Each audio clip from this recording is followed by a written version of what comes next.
Hey, how you doing?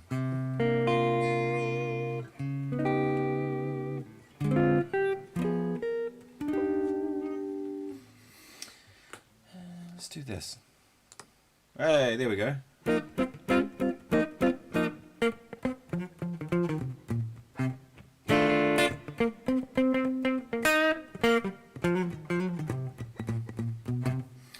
I should move that over a little bit. Let's go. Oh, there we go. That's better.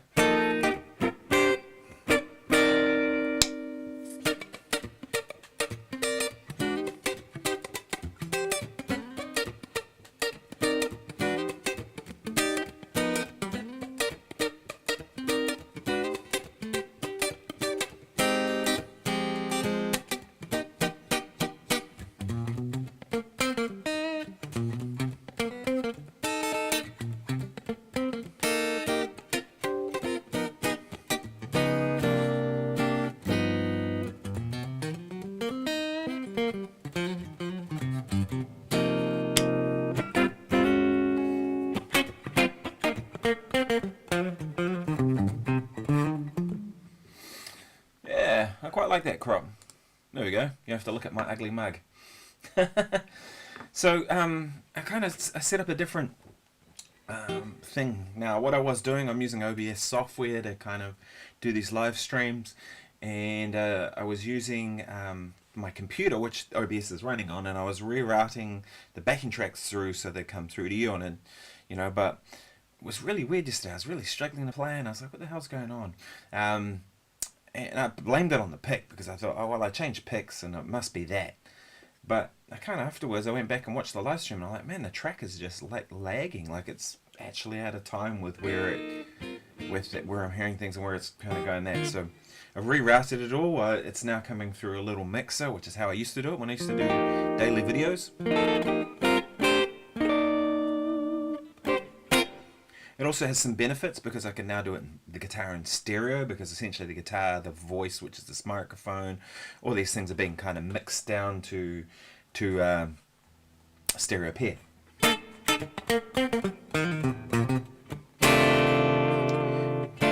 hopefully you're hearing that all right. I'm going to play along to a track. This is a cool track actually. This is Spacey Fusion Guitar backing track in C# minor from the Jammin' Backing Tracks channel.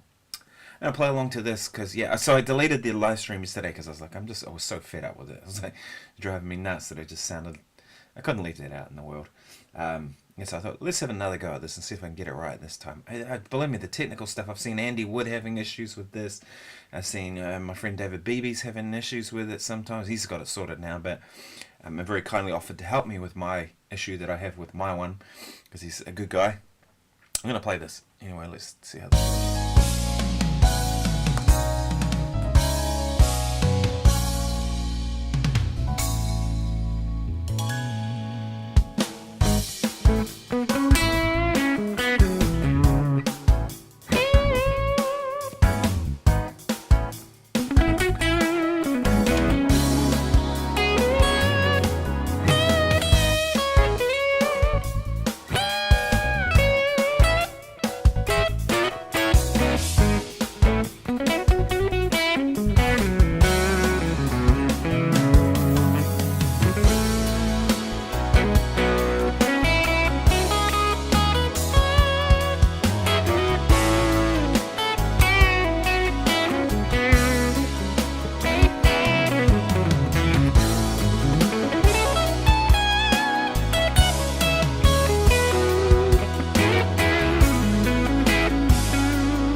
So hopefully you're hearing that all right. Let me know in the comments if you are.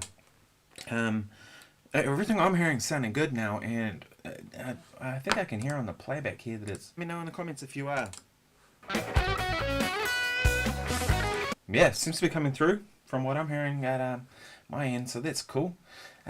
Yes, so let's get rid of that crop. There we go. Hey Harry, you made it. Hey, thanks Harry.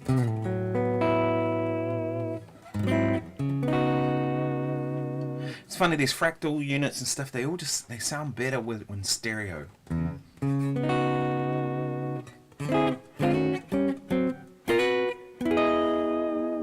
it's not so much that mono doesn't work. It does, but it's more the way the reverbs kind of sound. If you're gonna run in ears.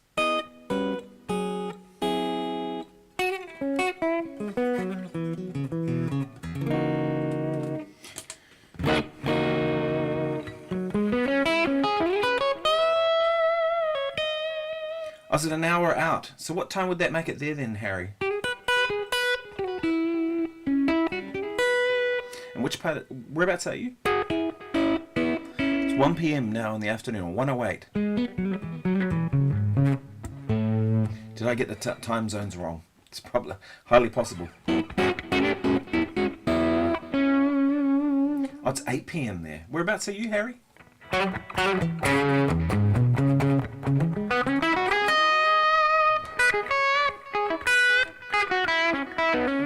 Oh man, I'm sorry about that. So you're in Ohio. Okay. Man, I must have just like totally screwed that up. Which is no surprise.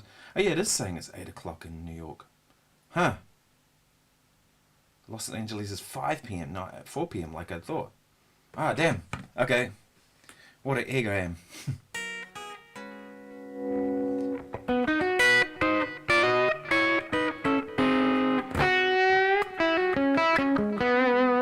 Maybe it's daylight savings that I hadn't factored in.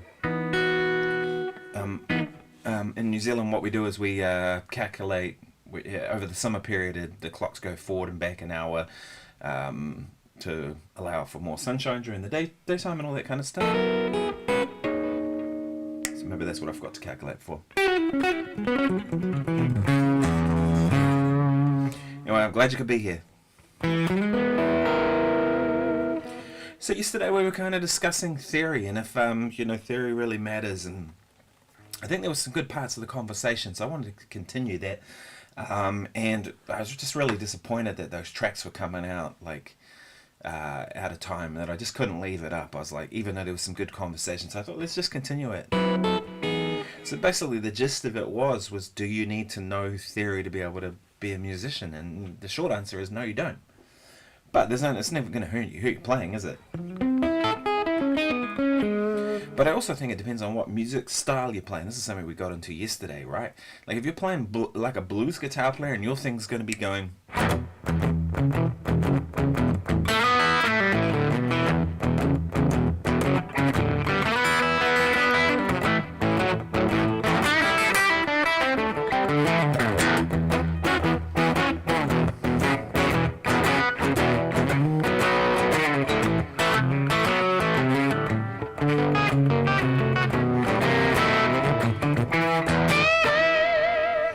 that sort of vibe, right? You probably don't need to know that much theory to be able to do that, right? It's not going to be bad, but if you're going to play jazz stuff, it's just different, right? Because if you need to know what's going to work against that chord, or else it's just not going to sound like you're playing that music. At least some sort of theory, I think. Classical guitar, well, you're going to have to be able to read, and if you can read, usually you know some theory that kind of comes along with that. So classical guitar, I'd say for sure. Where it kind of gets a bit more interesting is kind of like when you get into sort of pop and rock and some of that sort of stuff, right? Because you do get into people like Steve Vai, and you kind of think with a player like Steve Vai, do you need to know theory? Well, I mean, Vai clearly does, right? But then a lot of rock players don't. And so it's sort of one of those things, you know what I mean? I think it really is a personal thing, isn't it? What do you want to achieve? What style of music do you want to play? But one thing we discussed yesterday is it's just a load of crap if people say that by learning theory you're going to kill your feel or any of that kind of carry on.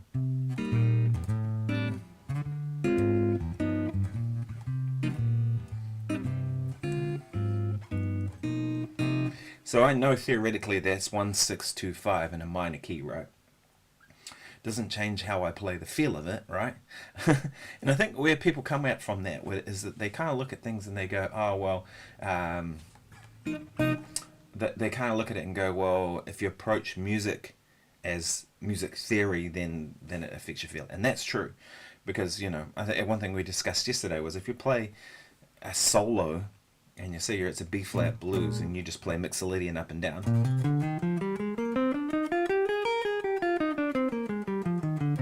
just do that as your solo. That's not music, that's just a scale. And frankly, who cares how many scales you know and all that kind of stuff if you don't make music, right? To me, it's like, it's more important that someone go play a lick like that, or a phrase that actually kind of feels like the music, right? Yeah, so what do you think? Do you think you need to know theory?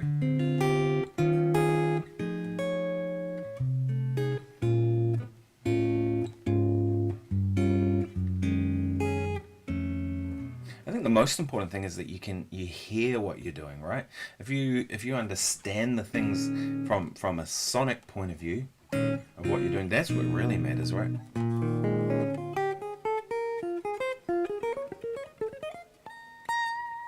Because we've all met people before who know loads of theory. I mean, I remember meeting a guy, piano player. I think he worked out he'd done something like 10,000 transcriptions or something, because he used to do them for a magazine and all kinds of stuff, and I was just like, wow. And a piano player, like heaps and heaps of them. Like he was doing like a couple a week type thing for years and years and years. And could he play? Not really. I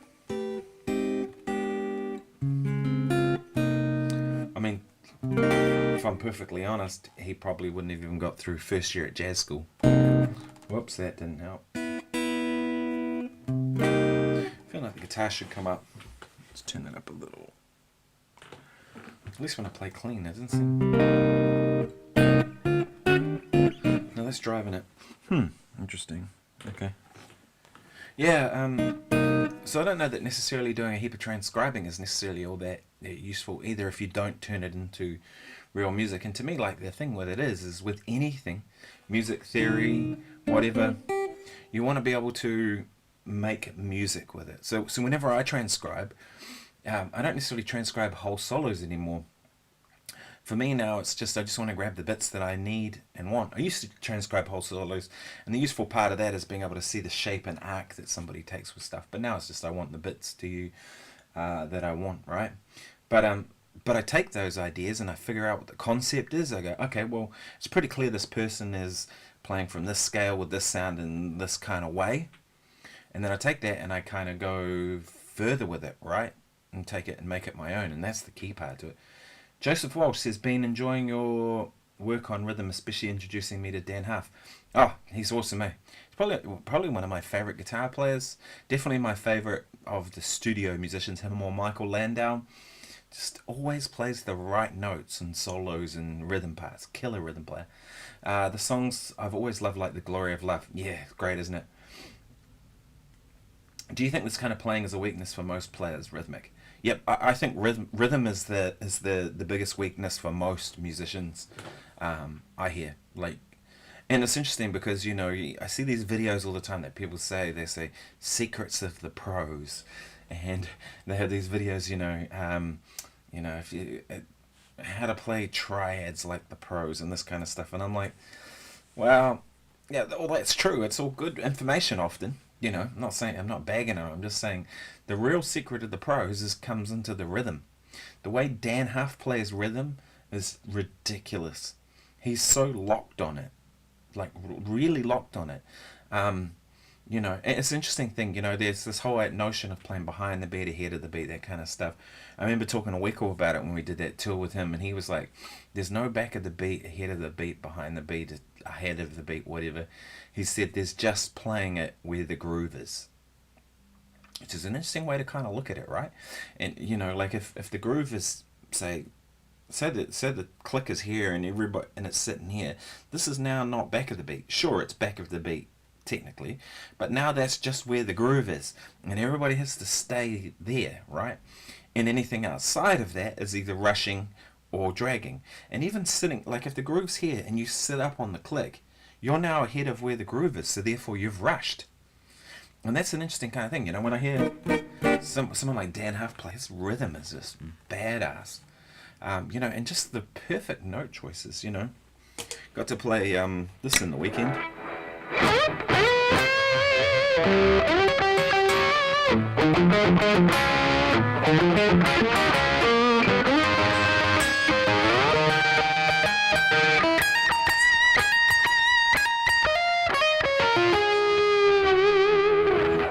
You know, such a great solo. You can't play this without a capo properly.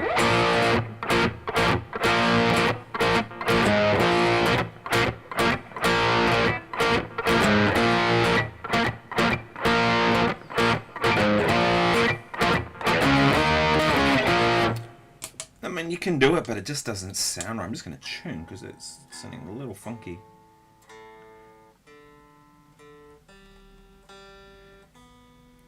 One thing with Dan Huff is a lot of the playing we know from him is 80s. So a lot of his playing, Dan's playing his, is kind of coloured by that kind of chorusy thing, the pitch movement for the chorus and stuff like that, that really kind of keep it locked in a certain kind of flavour, which is totally cool.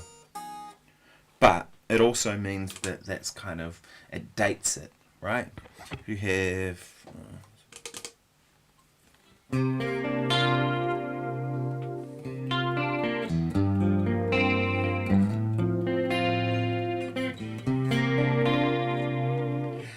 if you have that kind of tone, it's sort of like instantly people are going to go, oh, that's 80s or 90s, right? Because it's that chorusy kind of thing, right? I get the impression that someone like Dan Huff knows this theory. He knows what he's talking about with that kind of stuff, because every time I hear him play, I hear him hitting chord changes and being very aware of that kind of stuff. You know, I'll play another track. This is Jazz Funk Fusion backing track, A minor, 120 beats per minute, from Slow Hand Records. So I'll get that up and running.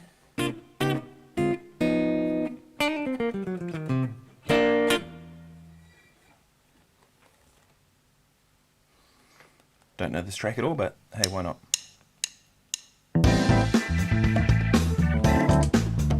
Cool.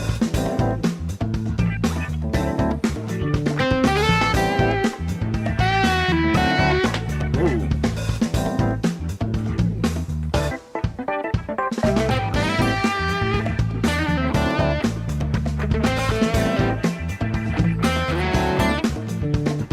Let's bring that up a touch. There we go.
a fun track.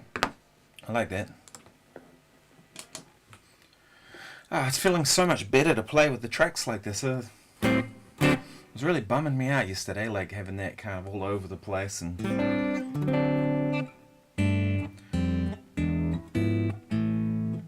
yeah, the live streaming thing could just be so much better on YouTube, couldn't it?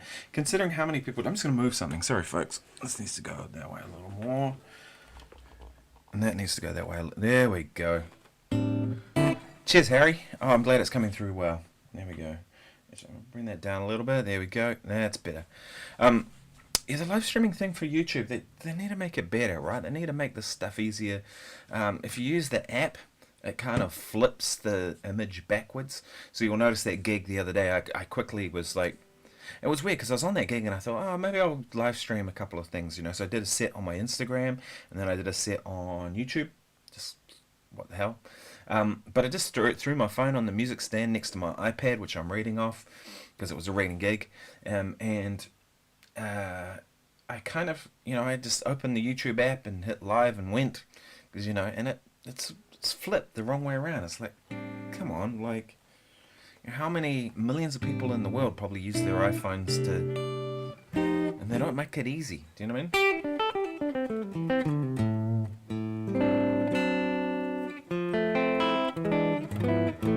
And even like with this whole setup, you know, trying to get stuff to work and that. And then you have to use OBS software, really, if you want to do a good job of it, which is what I'm using right now. Which is really awesome software and it's free. Which is even more badass, but it, you know, sort of you got to use something like that, and then that becomes complicated. And you know, I just want to come on here and play and talk about music and kind of make it simple, right? If we use my phone, and I'd be okay with that. But yeah, that really don't make it easy. One that I played yesterday, which I quite enjoyed. I'm gonna find this. Let's see if we can find it. It's by my buddy Simon Peter King. And I played along with it in that test run. So it seemed to... I like Stellar. It's a great tune.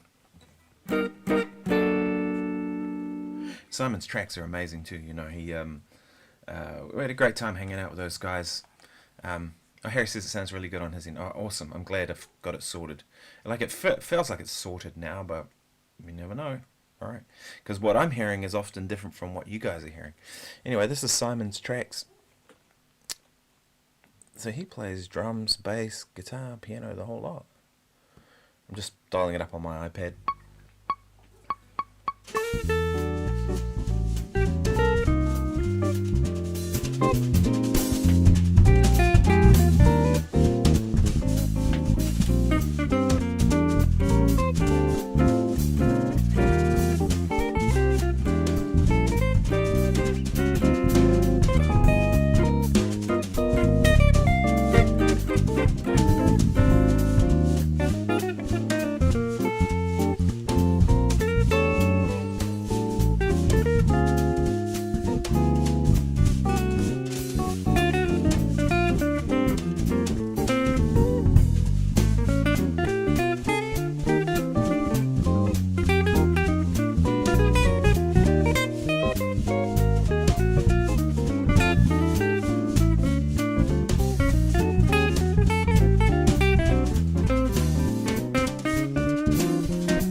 it's a bit of fun, eh? And yeah, like I said, Simon's tracks are awesome. He's such a great musician. He's a great guy too. We hung out quite a bit in the UK when I was over there. Ended up staying with Simon and his family a bunch of times. Our families got on really well. My wife and his wife, both into singing in choirs, doing that kind of stuff. And his kids are a little younger than my daughter, but you know, in the same kind of ballpark. So it was nice to all get to hang out.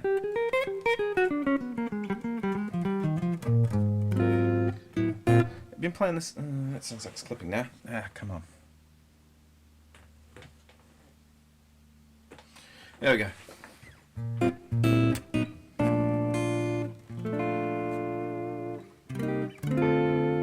been playing this guitar a lot lately. There's just something about this guitar that I like.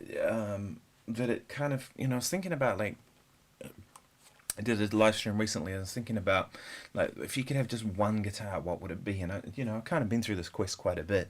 You know, I've got that PRS with the 3 P90s.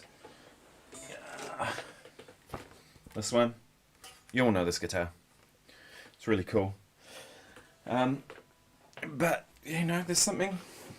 I'm just a humbucker in the bridge guy. That's what I want. If I go to the bridge pickup, I want it to sound fat and thick and full and sustain. Right, because if I go to the bridge pickup, I'm going to rock. Like, that's the idea, right? If I'm there. Neck pickup, I kind of want a bit more clarity. I kind of like single coil things there most of the time, but I do like having a humbucker if I'm going to play a jazz thing like I just had there. So this guitar would be just about perfect for me if it had a single coil as well. I actually talked to a tech the other day and said, you know, what would it take to put a single coil in there? And he said, oh, it actually wouldn't be that much. But I'm worried I'm going to ruin it, because that's, you know, always a risk, isn't it? That, you know, you put another pickup in there and it affects the magnetic coil, the magnetic pull of the pickups or something. Do you know what I mean? Or because one thing I love about this guitar is it sustains for days. You know.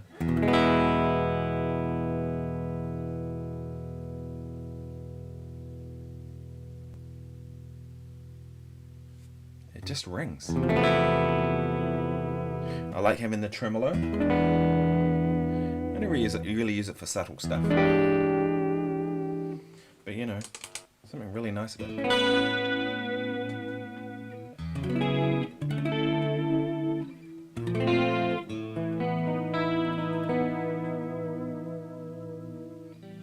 Do you know what I mean? And it's sort of just, yeah, I like having that, you know, I miss having a real single coil. The coil taps don't do it for me. I'm not a coil tap person. Although I do like having that as an option, more than anything for this, like not for clean parts, right? Like if I'm on this kind of sound,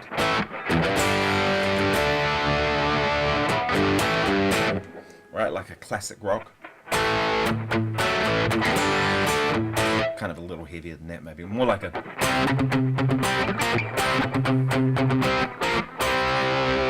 that kind of thing. And then you coil tap it.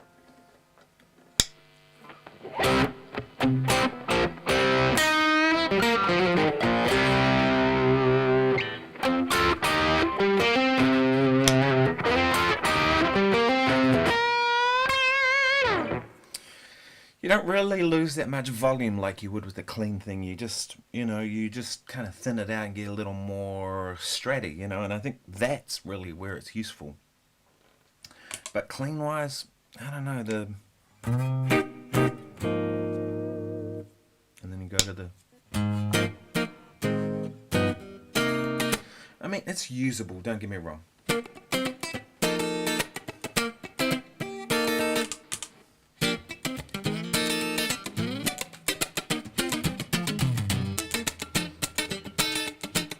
It's probably a bit bright actually for my liking.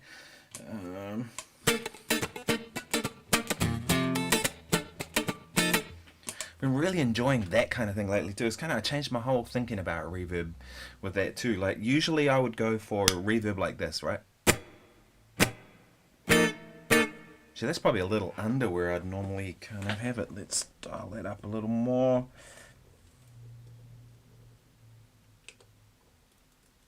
Yeah, it is. Don't know why that. Maybe I changed it for some reason. Yeah, that's more what I'd go for.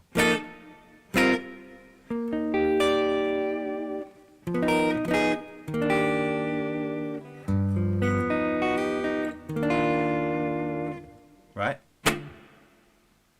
2.5 seconds. But I find with the coil split,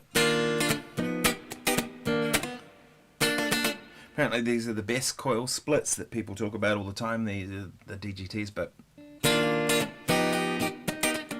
just sounds anemic to me. But sometimes maybe that's what you want, right? So I kind of still see it as useful. But one thing I've kind of changed my mind about is that reverb, right? Like normally I go for that kind of lush reverb, right? But for general playing, I still will. But go to a really short reverb like this. It's not dry. I think it's about a second or something.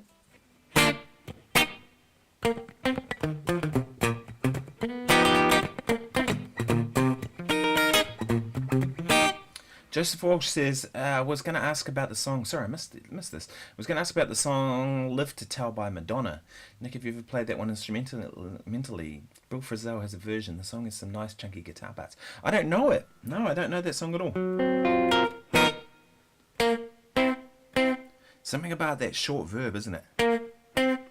It's just funky. Do you know what I mean? It kind of makes me want to go.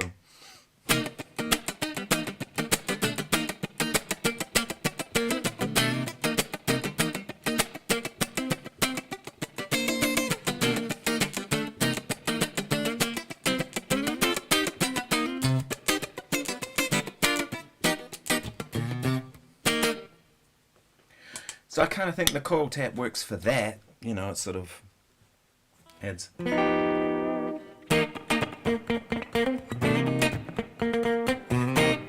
that's both humbuckers. And I kind of find that sound doesn't work particularly well for funk stuff. But if you turn down a little bit.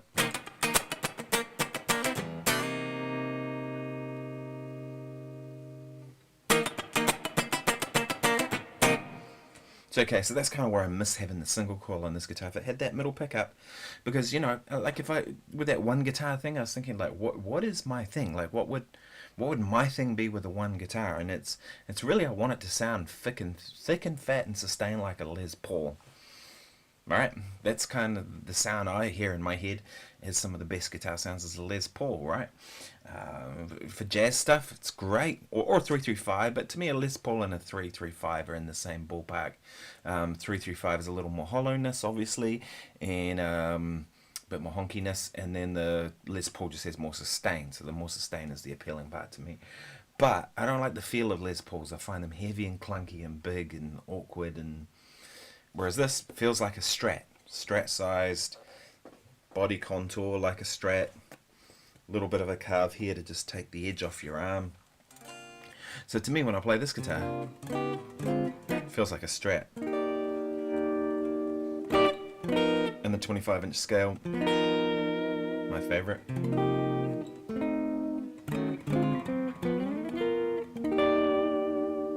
So I might actually get around to getting that done. The other thing I'm going to do is I'm going to take off one of these controls on this guitar. I don't like the two pickup, separate volume controls for the pickup. The other day I had to do a volume swell thing and I was on the neck pickup. And it's kind of hard to get to. Right. I was trying to do.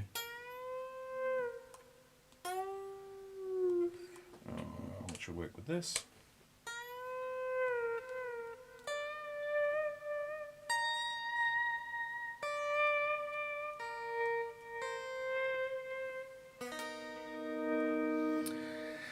Yeah, it's not so easy to get to, whereas that one, so the solution to it, the way I got around that was I went to the bridge pickup and I just turned my tone control down.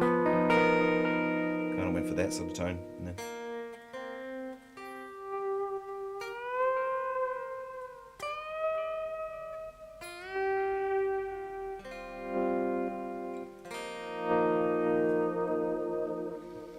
and that kind of darkened up the bridge pickup to sound closer to a neck pickup to get that kind of sound, but I'd rather just have one volume. I don't tend to go to the middle position and kind of mess around with the blend all that much. And I find if I want to turn down my volume, I have to go 7 on this one, and then I try and get the other one about the same. So I'd rather it just... So that's one thing I'm going to do. It's also got a bit of a buzzing.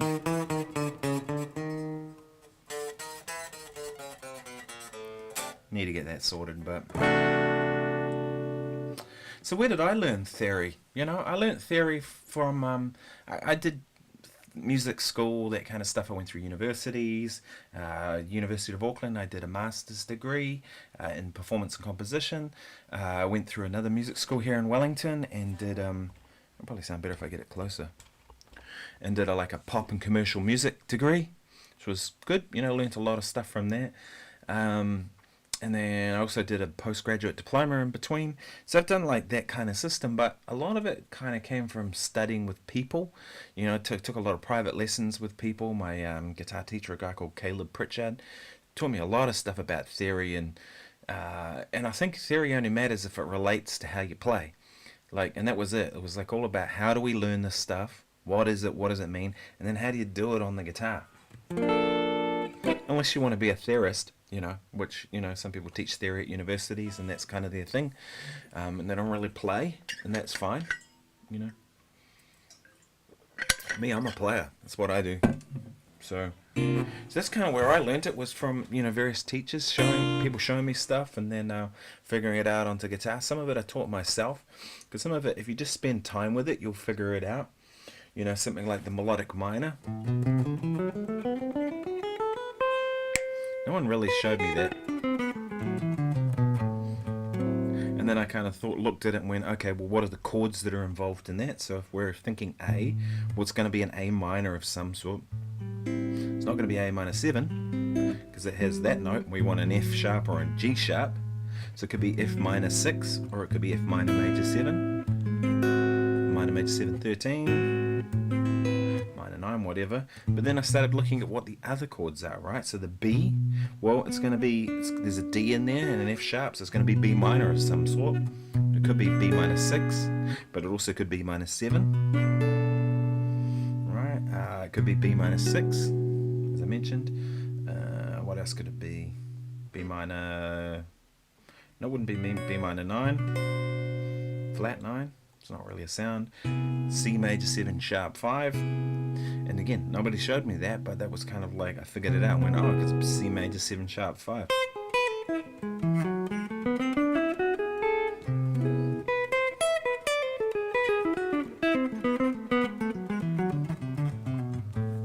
And so I kind of just explored this stuff and tried to figure it.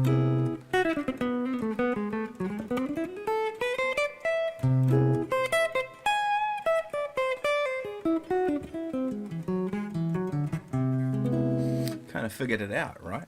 And then figured out what all the chords in relation to it are.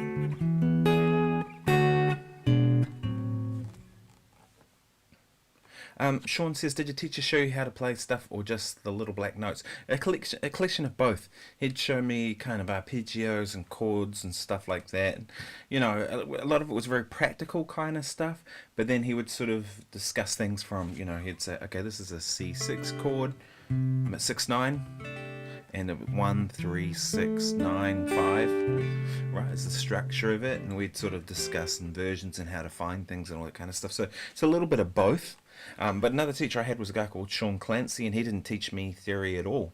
But we kind of got into the rock guitar thing. Like, he was really into Malmsteen and Satch and Vai and those sort of players. And so he showed me a lot of stuff to do with that kind of stuff, which was super useful. Still use a lot of that now. I actually do quite a few rock gigs, right? It's funny. My daughter said the other night, "Oh, you're a jazz musician, aren't you?" And I said, "Well, I don't really even think of myself as a jazz musician." I said, "I guess I am because I improvise, but I probably do more rock gigs nowadays than I do jazz gigs." Like my gig in the weekend was really rock and pop stuff. We did Final Countdown and, like I mentioned, Man, I Feel Like a Woman and things like that. That these are rock. Really, it was just a covers band gig.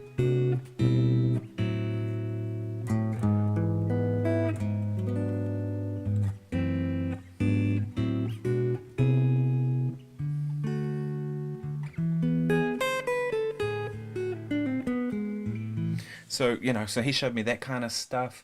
And then another guitar teacher for a little while, a guy called Chris Williamson, and Chris showed me some stuff. He was the guy who kind of showed me how to go.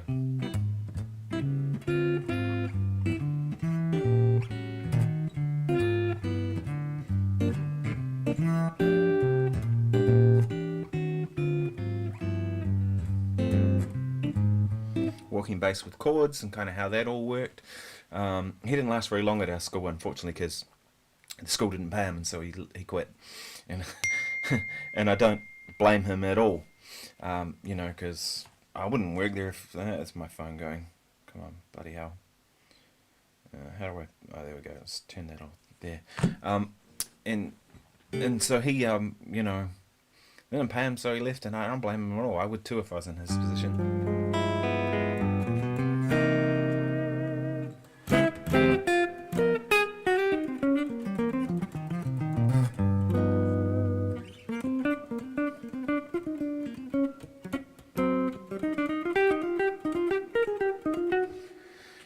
Harry says flexibility is the way to go, all genres. I think so in this day and age, right? I think if you kind of narrow yourself to one genre, you're kind of missing out.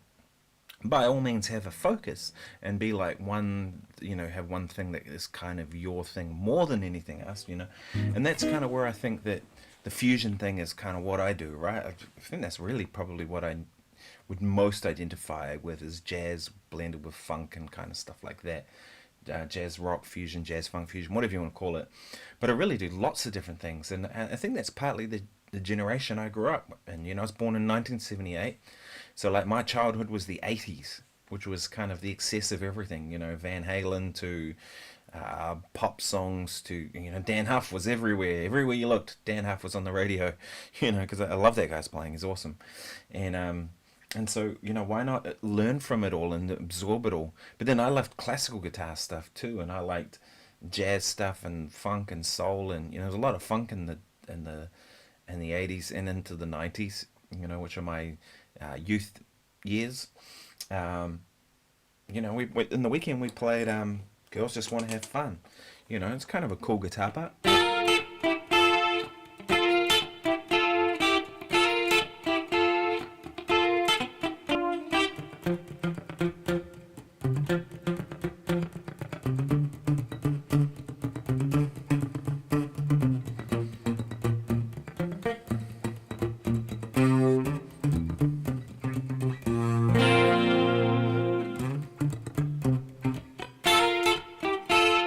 It's in a different key because the singers wanted it down a semitone, I think.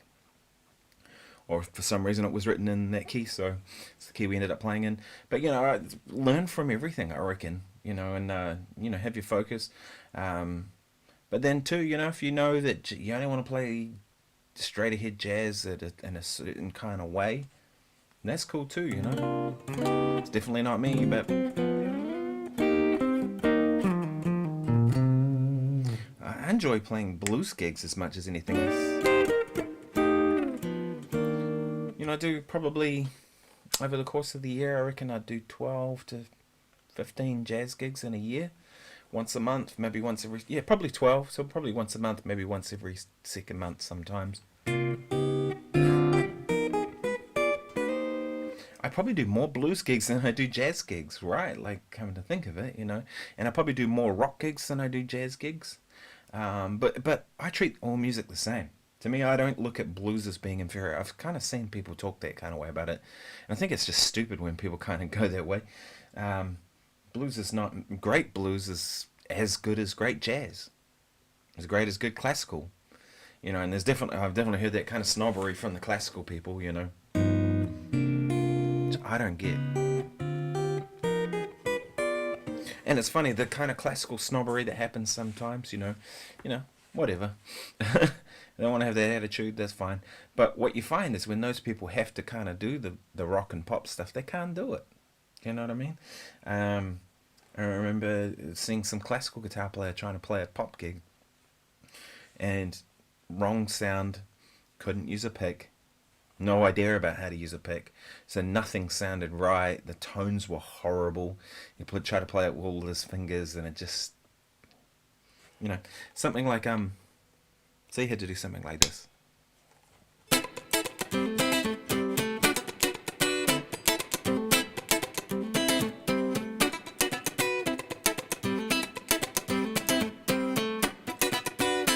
That Nile Rodgers thing. You can't do that without a pick. It just doesn't sound right with your fingers. In fact, I'll try it.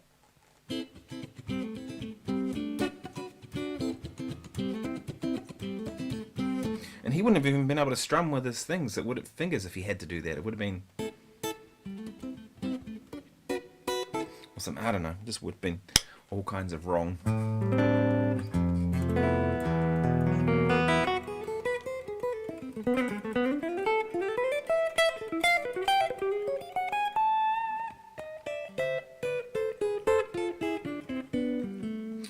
Oh, there we go. Hi, so finally got to tune in to the live stream. It's 6:19 a.m. Oh wow. Okay, I'm sorry it's so early. There's no real good time, is there, for everyone? In Kalimpong, if I said that right, a small Himalayan town in the northeastern part of India. Oh, awesome. Man, I've always wanted to go to India.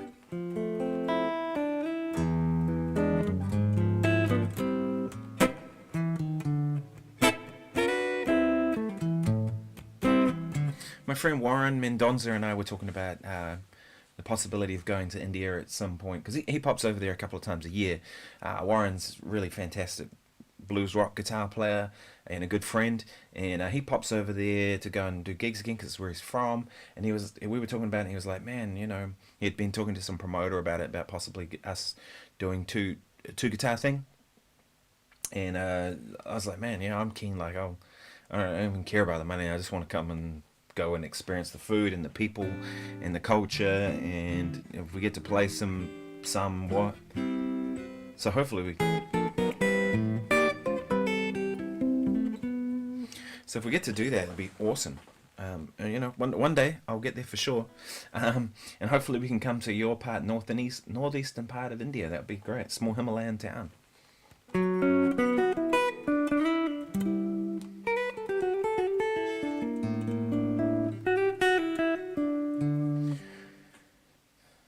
Ron Cup says, I got to meet him back in 2014 at the Mahindra Blues Festival. He was playing with his band Blackstrat Blues. He's one of the best tasteful guitarists in India. Yeah, he's a monster guitar player. It's interesting because a lot of Kiwis, you know, he lives in Auckland in New Zealand, which is about an hour flight from me, about 8 hours by car. A rough 8-hour drive too, because it's really windy, some of it. But, you know, a lot of Kiwis don't really know who Warren is, you know, because he hasn't really played here that much, you know. Bits and pieces he does, but, you know, he's sort of doing his thing. He's got the family in Auckland and all that.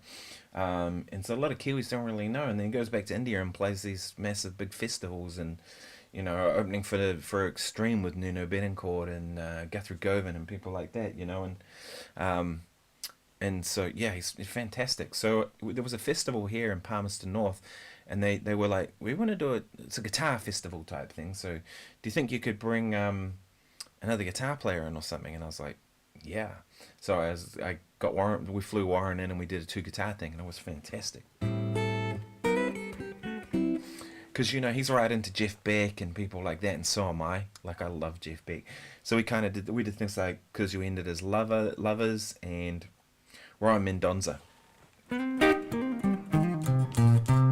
If you guys don't know Blackstrat Blues, go and check him out on YouTube. There's some really great videos.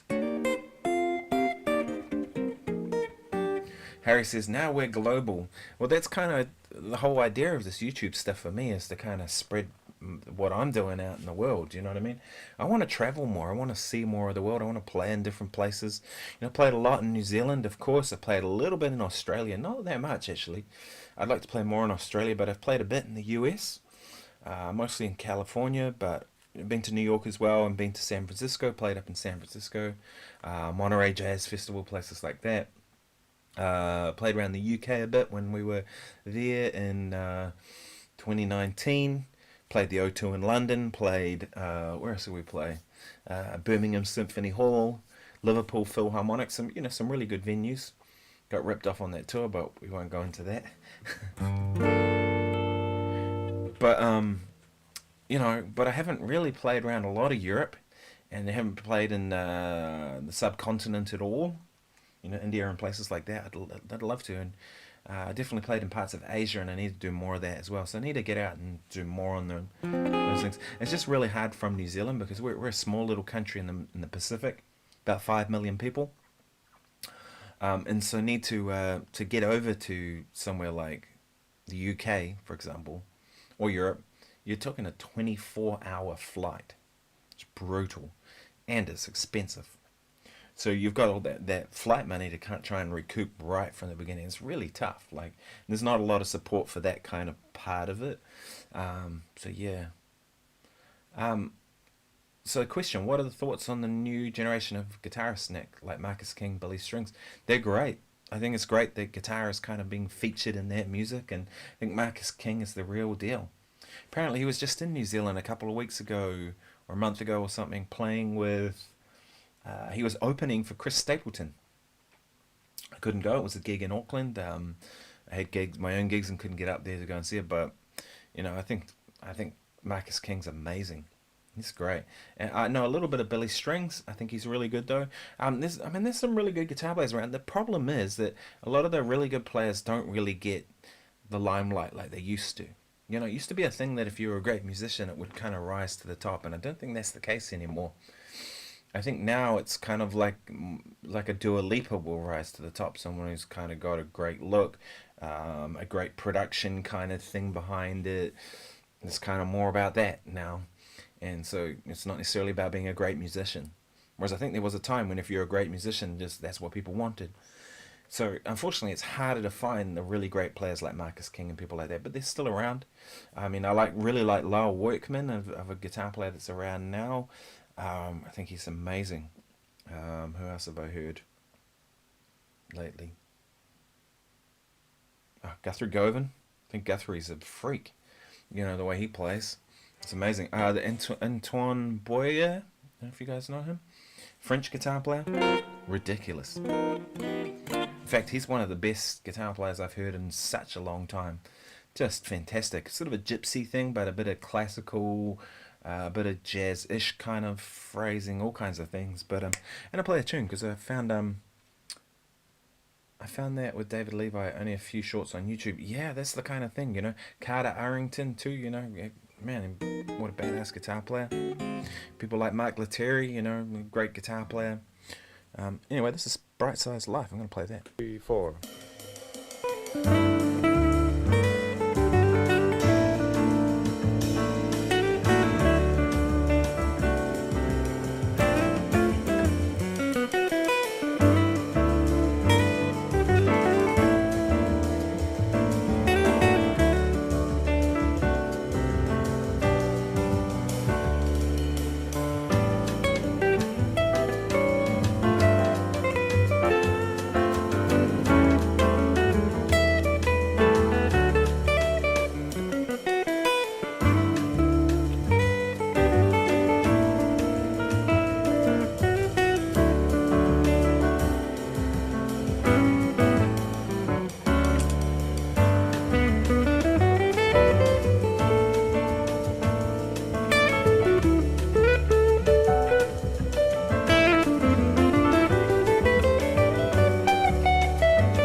Yeah, so that was Bright Size Life, Pat Metheny. I can give you some giant steps if you want to hear that. Sure.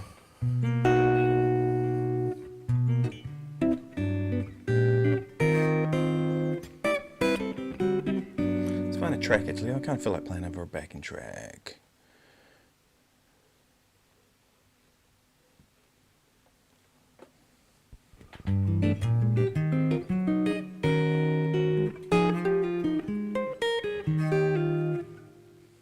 There we go, that'll do.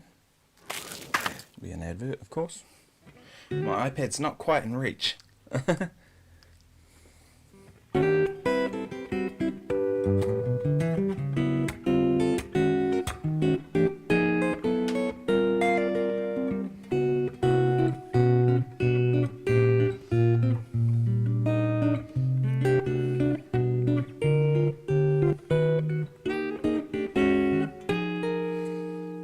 There we go.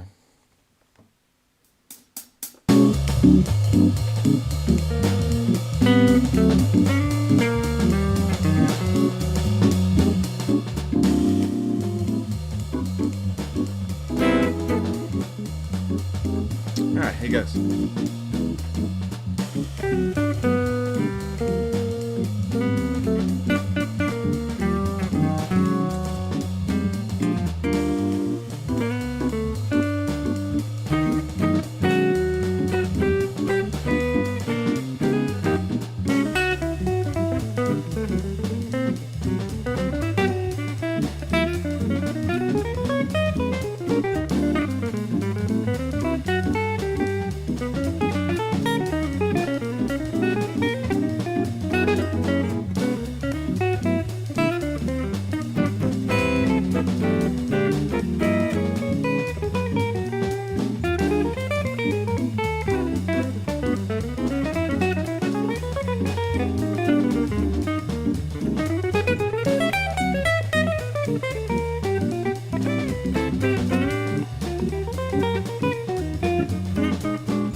Yeah, so that's a little bit of giant steps. I'm getting a bit of breakup. Yeah, Evil Boxman says, have any thoughts about multi-streaming on YouTube and Twitch? No, I haven't thought about that at all, to be honest. I've had so many problems trying to get YouTube to them and work. This is kind of, and it seems to frustrate a lot of musicians, right? I've seen Andy Wood having issues with it. I've seen Dave Beebe, as I mentioned earlier. Various people. It's like, for God's sake, they don't make this stuff easy for us. You know what I mean? I just want to come on here. I just want to play and not have to deal with stuff. So having to think about YouTube and Twitch kind of would just make things tough. You know, yeah.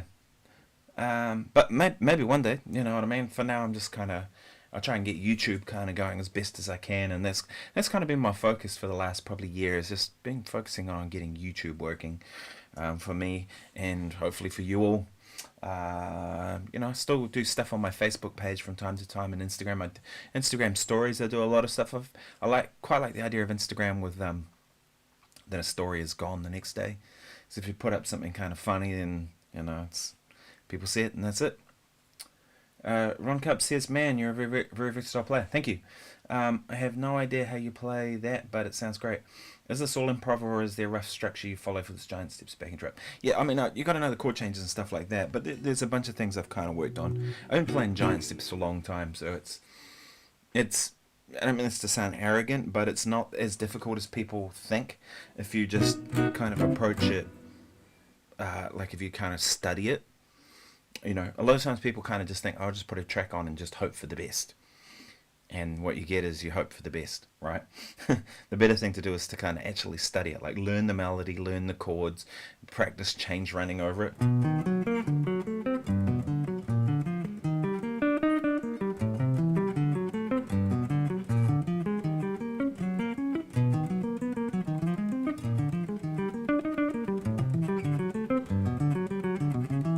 That sort of stuff, right? But do it up an octave as well.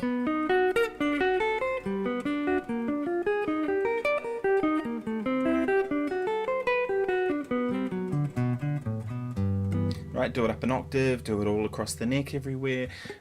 Figure out your key centers, like take the first chord off. This is just 5-1. It's just 5-1, right? So and really there's only 3 keys: B major, G major, and E flat major. So you need to know those keys. And a good idea with a tune like Giant Steps is just B major, right? Shape number 1, B major, and then try and see, can you play G major without moving, because that's the next key we're going to go to.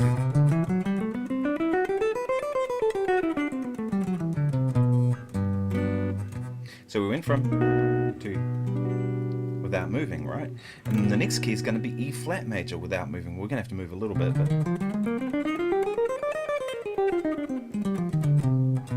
we had to move a little bit because there's no B natural in there. So I found that like just being able to study those, and of course that's in that position. If you did it down here, you did it down here, and then just play it a lot. For me, it's kind of useful because you really those structures, they don't happen in any other tune really, right?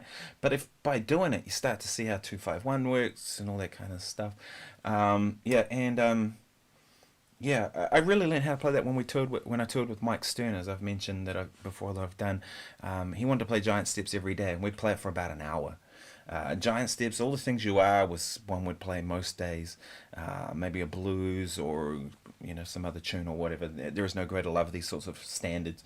We'd play some standards, but Giant Steps was generally one we'd do. We'd just play it for an hour. He'd take a solo, I'd take a solo, we'd take a solo. We'd go back and forth, we'd trade ideas and stuff. Unfortunately, I had a cut on my finger right across here. I badly cut my little finger, so I really had 3 fingers to try and play with on that tour, which sucked, but it was what it was. But doing that every day for a week with him, and having someone kicking your ass every day and pushing you real hard, I learned how to do it, and it kind of became second nature after that. Evil Boxman says you could use clips from Twitch for your YouTube channel for shorts and long form content, and clips for Instagram. Yeah, I'm sure it's probably a good thing. I know Peter Northcote does some stuff on there, if you guys know him, but really great session guy in Australia. He does a lot of stuff on Twitch, and I think Andy Timmins does, and people, it's kind of a cool thing to have another avenue like that. Maybe I'll look into it at some point, but for now I just kind of been focusing on this, but yeah, for sure. And you know, even things like, a lot of times I think people get focused in on the eighth note line on a tune like Giant Steps, but you know, it's really useful to kind of explore chords too, right?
So you can see there I was just kind of exploring chords, and wherever my chord ended up, I try and move into the next chord, which is like how a piano player would play. They play a chord and then they don't jump over here on the piano, they go to the nearest chord within it.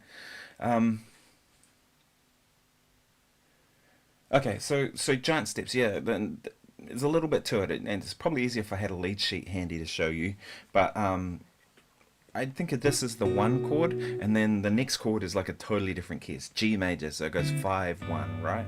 And the next key, totally different key, E flat major, 5-1.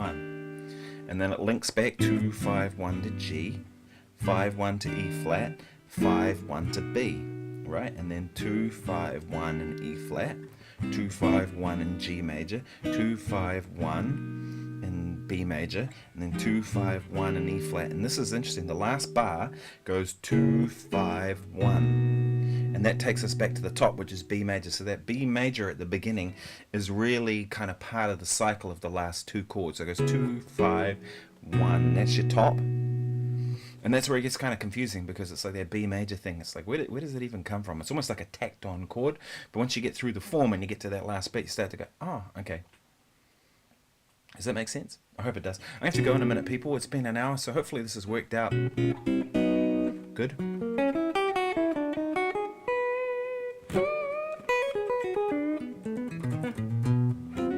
If you haven't liked the video, please like. That really helps. If you haven't subscribed, what are you doing? Come on, it's like one of those things, like subscribing really helps, right? And liking videos really helps. It tells YouTube that, oh, this is good stuff and we'll do more of it. And the thing is, if YouTube starts pushing more of the stuff, my channel grows, I can keep doing more and put more effort into it, right? Because the thing is, it's growing, but it's growing slowly. But yeah, and if you see a video you like, share it with people you think we're into the same kind of stuff. All that stuff helps, you know what I mean? And like I said, the more the channel grows, the more I can do with it. Same with anyone. So that's how I feel with people's channels that I watch, because I watch a lot of YouTube. I really like watching YouTube, you know, I support in any way I can, you know what I mean? Anyway, thanks very much. I'm going to have to split, people. Thank you for joining me, and thank you for joining me so early in the morning. For some of you, that's amazing. I really appreciate it that you're here. So I'll see you.